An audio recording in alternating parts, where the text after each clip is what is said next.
салом ба кулли мухлисони телевизиони варзиш. ин барномаи дар шабакаҳои иҷтимоист. ман фирдавси хурсандам. рафтем.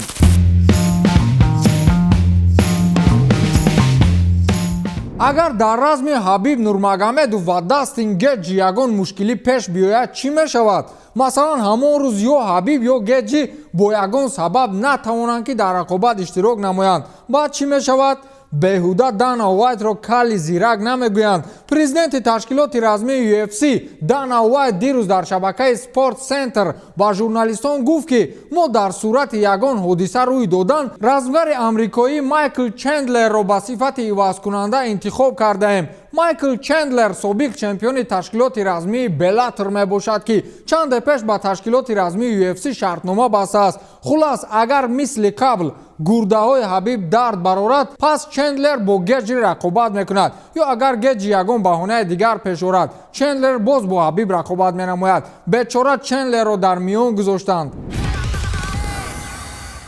Мауритсио Почеттино собиқ сармураббии дастаи Тоттенхем ки ҳоло ба қавле бекор аст, дирӯз дар мавриди дастаҳое ҳарф зад ки бо ӯ дар робита буданд, яъне дастаҳое ки мехостанд сармураббиашон Почеттино бошад. хулас Почеттино он хабарҳое ки гӯё дастаҳои ПСЖ, Ювентус, Реал ва Интер ба ӯ дар робита буданд дурӯғ баровард ва гуфт ки аз ин дастаҳо ҳеҷ гоҳ ба ман на ягон нафар занг задааст, на дар робита будем. ба ман дар тӯли ҳамин қадар рӯзҳои бекорӣ танҳо дастаҳои Бенфика ва Монако пешниҳоди ҳамкорӣ кардаанд. тамом ва салом. акнун дидед ки расонаҳои иттилоотӣ воқеан аз мурча филм месозанд. Почеттино ҳамчунин дар мавриди орзуи деринаи худ ҳарф зад ки кадом дастаро мехоҳад сармураббигӣ кунад.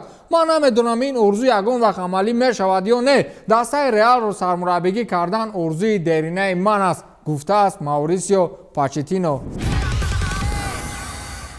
дар ёдатон ҳаст, ман гуфта будам ки Конор шахси ҷиддӣ нест ва ӯ ҳатман боз ба рақобатҳои MMA бармегардад.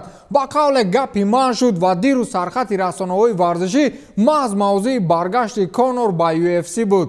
Ауди Атар, менеҷери размгари ирландӣ, дар як мусоҳиба ба пойгоҳи иттилоотии ESPN гуфт ки мо чанде қабл бо намояндагони UFC машварати аҷибе доштем. бесаброна ояндаро интизорем ва ба лоиҳаҳои ғайриоддӣ кор хоҳем кард. ба наздикӣ моро рӯйдодҳои муҳиме интизор аст, ибрози андеша кардааст менеҷери Конор Макгрегор. хеле ванӣ гуфтани журналисти машҳури пойгоҳи мазкур ба тамошобинон гуфт ки Дана Уайт махсусан ба ӯ гуфтааст ки мо дар мавриди баргашти Конор чандин лоиҳаҳоро таърезӣ кардем. Уайт умед бар он дорад ки ирландӣ бо ташкилот бармегардад. ҳоло худи Конор дар ин маврид чизе нагуфтааст, аммо онҷо ба қавле калонтарҳо корро дида истоданд. бачаҳо, Конор бармегардад. ман гуфтаму шумо шунидед.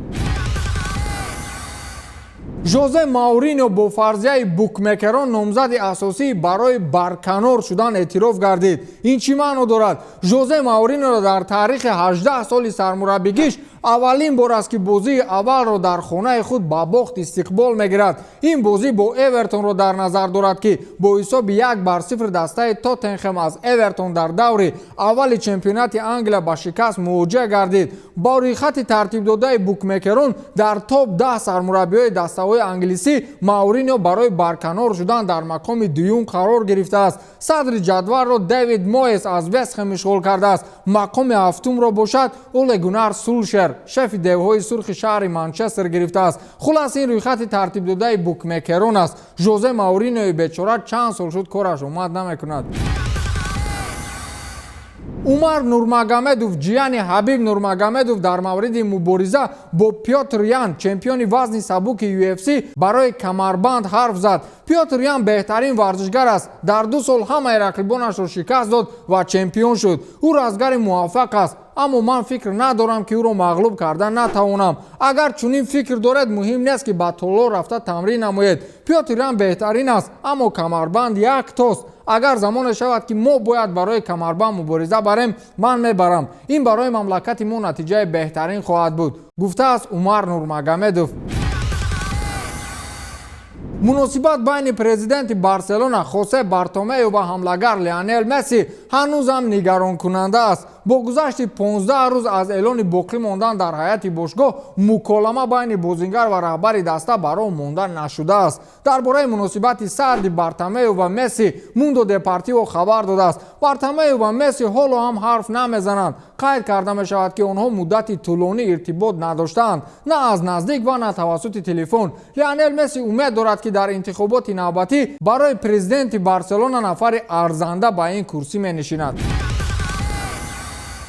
ҳамлагари сербиягии Реал Мадрид Лука Йович ният дорад ки дастаи худро иваз кунад, мегӯяд АС. тибқи иттилои манбаъ футболбоз мехоҳад вақти зиёди бозӣ дар майдон дошта бошад. бошгоҳи шоҳона омодааст ҳамлагарро ба дастаи дигар ба тариқи иҷора диҳад. Йович тобистони соли 2019 аз Айнтрахти Франкфурт ба Реал Мадрид гузариш намуд. маблағи гузариш 60 миллион евро буд. дар мавсими гузашта ҳамлагари 22 сола дар 17 бозии чемпионати Испания 4 маротиба дар ҳайати асосӣ ширкат варзида ба задани 2 гол даст ёфт. шартномаи футболбоз бо клуби шаҳри Мадрид то тобистони соли 2025 амалӣ мекунад.